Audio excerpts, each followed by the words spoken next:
कोई किसने भक्त का चोला डाल दिया हो, किसने कंठी माला डाल ली हो, कोई माला कर रहा हो, और कोई शराब के नशे में धुत है, दोनों ही लोग गिरे हुए हैं। क्यों? क्योंकि संसार में गिरे हुए हैं, भगवान का धाम छोड़ के यहाँ पे गिरे हुए हैं, तो दोनों ही गिरे हुए हैं। तो फिर आपस में क्या कंपटीशन है कि मैं भक्त हूं और वो अभक्त है। मगर हाँ, फिर भी हम उन लोगों से दूर रहते हैं। किस लिए? ये मानते हुए कि नहीं कि वो नीचे है, मैं ऊपर हूं, बल्कि इसलिए कि वो व्यक्ति इस समय इन्फेक्टेड है। जो संक्रमित होता है उस व्यक्ति से दूर रहा जाता है। केवल और केवल अपने बचाव के लिए उस व्यक्ति से मैं दूर रहूंगा, इसलिए नहीं कि वो व्यक्ति नीचे है, मैं ऊपर हूं, इसलिए मैं उससे दूर रहूंगा। तो दोनों चीजों में भेद है। तो इस भावना से जब हम संसार के लोगों को देखें कि भैया ये अभी बड़ा संक्रमित है, किससे? भवरोग से। इसके अंदर बहुत सारी भौतिक इच्छाएं हैं और इसका संग मैं कर लूंगा तो वो सारी इच्छाएं भी मेरे अंदर पनपने लग जाएंगी। बड़ी मुश्किल से भक्ति में आया हूं, बड़ी मुश्किल से माला उठाई है, बड़ी मुश्किल से मंदिर जाने लगा हूं, दोबारा से ऐसा संग कर लूंगा तो सब छूट जाएगा। तो केवल और केवल अपनी स्पिरिचुअल हेल्थ के लिए हम उन लोगों का संग त्याग करते हैं। मगर सोचिए वो लोग भी कौन है? थोड़े समय में वो भी भक्त बन जाएंगे। Only time is waiting. जैसे हम लोग भक्ति में आए तो उससे पहले कहां थे? हम भी तो उसी पाले में थे। हमें भी तो वहां से कोई उठा के इधर लेके आया ना। हम कौन से वहां पे एंजल थे? तो कोई फरिश्ते थोड़ी जमे थे हम लोग कि हमारे जब जन्म हुआ था अस्पताल में तो लोग फूल माला लेके आए थे, बोले देखो जी भक्त आया आपके घर में ना, शुद्ध भक्त आया है, इसकी आरती उतारेंगे, हम इसकी परिक्रमा करेंगे। ऐसा कुछ नहीं था।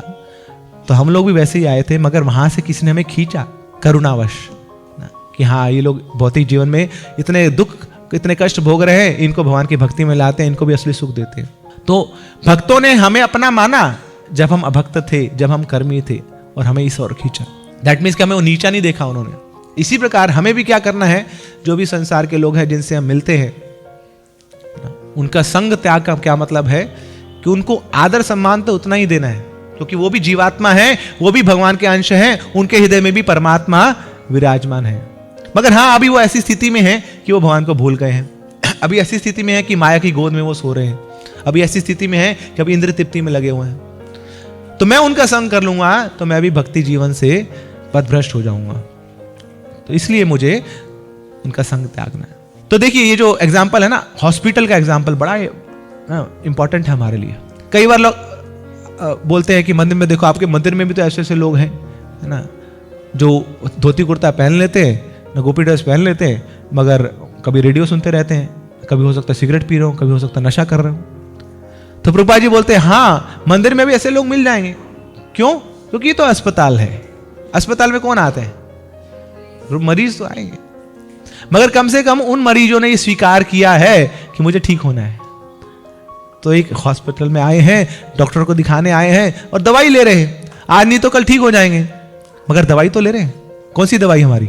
हरे कृष्णा कृष्णा कृष्णा हरे हरे, हरे राम राम राम।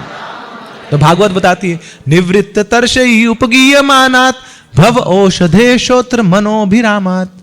तो ये औषधि है, ये मेडिसिन है। किसकी? भव रोग की मेडिसिन है हरि नाम।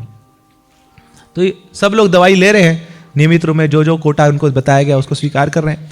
तो धीरे धीरे ये रोग दूर होगा, अनर्थ दूर होंगे और शुद्ध भक्ति की ओर आगे बढ़ेंगे।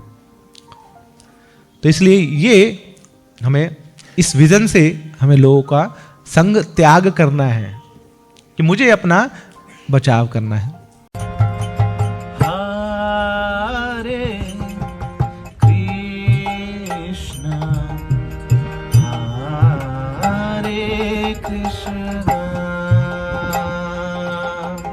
Krishna